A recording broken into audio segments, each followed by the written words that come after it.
Para celebrar a festa da Epifania do Senhor. No próximo domingo, celebraremos o dom da humanidade que reconhece a manifestação de Deus, invisível na carne e sensível na fé. Na imagem dos magos do Oriente que vão até o encontro do Senhor, nós podemos encontrar o símbolo da humanidade que caminha ao encontro do seu Mestre, da humanidade que caminha para ver o Senhor. Por isso, desde o princípio, os padres da igreja dizem que a Epifania, na verdade, não se dá simplesmente em um evento, mas que os evangelistas fazem questão de mostrá-la de diversas formas, desde o nascimento, de diversas formas, desde o nascimento até o início do ministério público do Senhor. Uma das formas de reconhecer a Epifania é a que nós ouvimos no Evangelho de hoje, quando João aponta: eis o Cordeiro de Deus. Outra forma é quando o próprio São João nos fala do milagre de Caná da Galileia. É a humanidade que reconhece a manifestação de Deus presente no tempo e na história.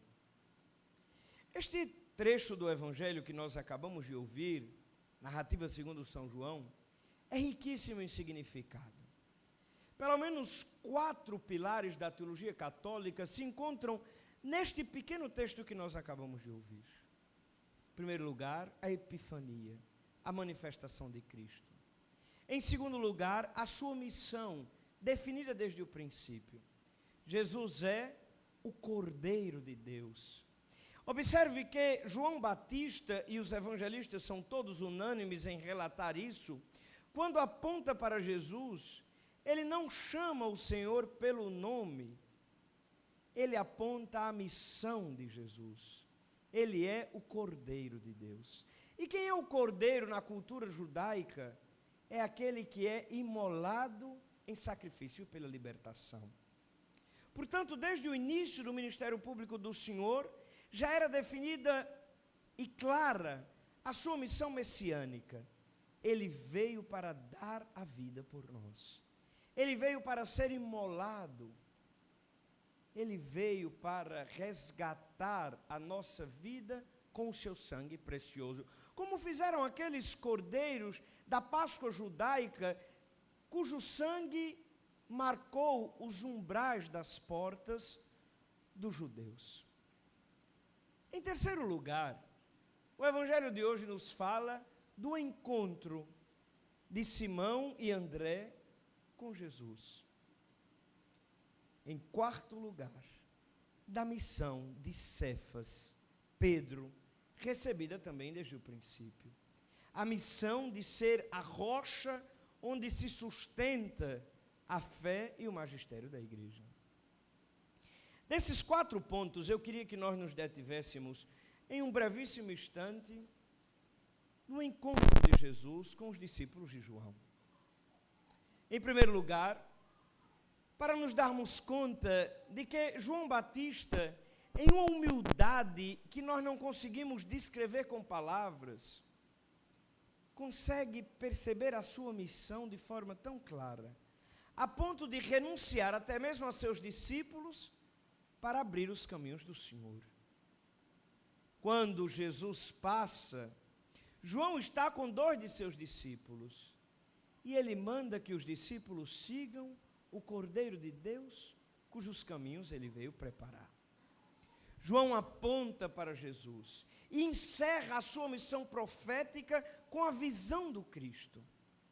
Quando ele vê o Messias, encerra a sua missão. E até mesmo os seus discípulos passam a seguir Jesus. Mas os discípulos, quando encontram o Senhor, acostumados com aquele estilo de João, que vivia no deserto, comia gafanhotos com mel, se vestia com pele de saco, perguntaram: mestre, onde moras? E é muito curioso que Jesus não define o lugar de sua morada. Outra vez, lá na frente no Evangelho, Jesus vai dizer: o Filho do Homem não tem onde repousar sua cabeça. Desta vez, Jesus não diz isso. Jesus diz: vinde e vede. E o Evangelho nos aponta 3 movimentos, 3 verbos para aqueles 2 discípulos. Eles foram, viram e permaneceram com Jesus. Aqui, meus irmãos e minhas irmãs, está sem dúvida alguma um movimento que não é próprio daqueles 2, mas de todos os homens e mulheres que na história encontram com o Senhor.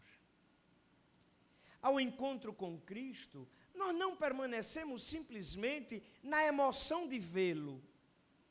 Ao encontro com Cristo, nós não permanecemos simplesmente no êxtase de estar com Ele. Jesus diz aos discípulos: vinde e vede onde eu moro. Eles foram, eles saíram em discipulado, eles seguiram o Senhor. O movimento destes discípulos não é à toa, não.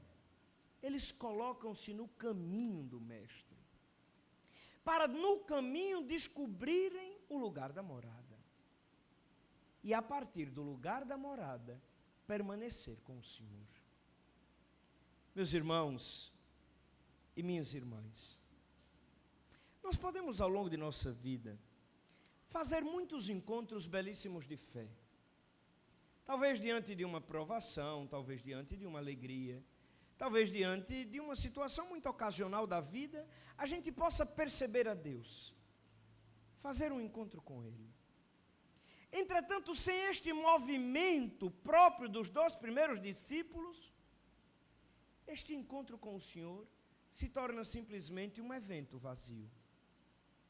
É preciso colocar-se em discipulado, repousar nele e com ele permanecer.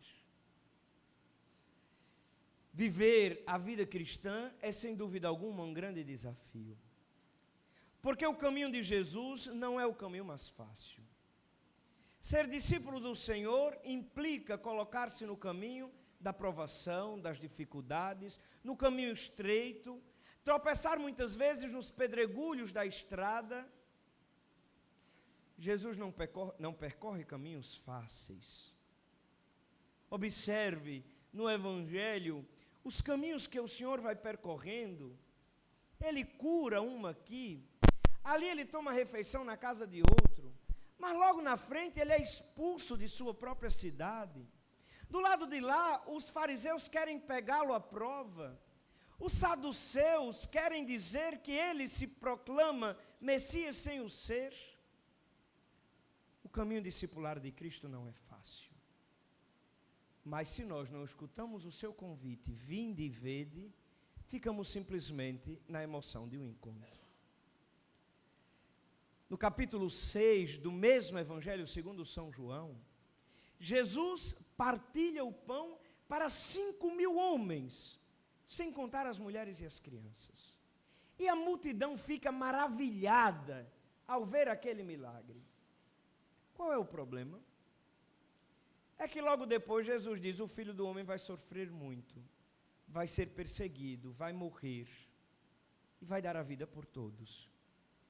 E os discípulos começam a dizer: ah, Senhor, este teu caminho é pesado demais, é muito difícil. Esta tua palavra é muito dura.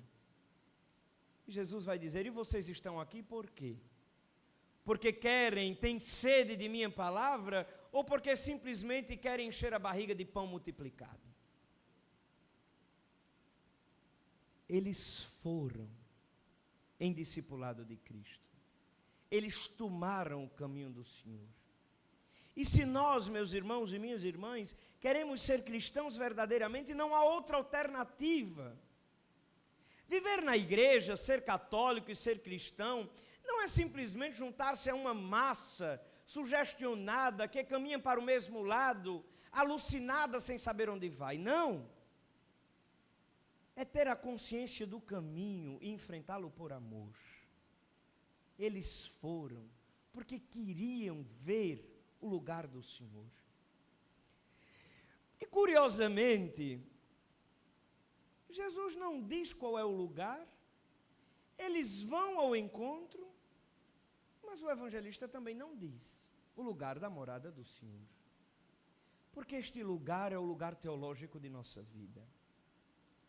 O discipulado de Cristo é vivido no hoje de nossa história, no lugar teológico que nós precisamos santificar com a nossa vida e a nossa vocação batismal. O lugar de Cristo para nós é nossa família, nosso trabalho, são os desafios que vivemos, as pessoas com quem convivemos, é a igreja, é a paróquia, é o grupo que participamos, é a fila do ônibus, é talvez o banco do posto de saúde. Ali é o lugar de Cristo, porque é ali que a nossa missão discipular acontece verdadeiramente. É ali que nós somos provados, é ali que nós somos tentados, é ali que nós precisamos viver a caridade, viver o amor, o perdão, a paciência.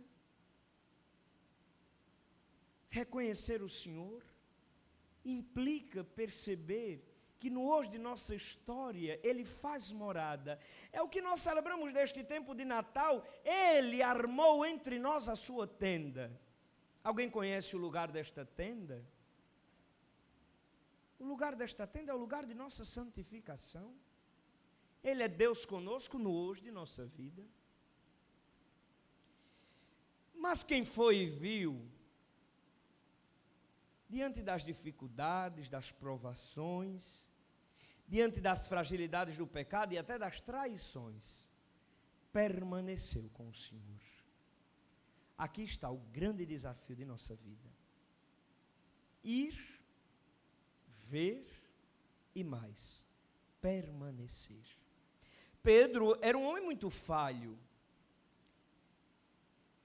Pedro era um homem rude.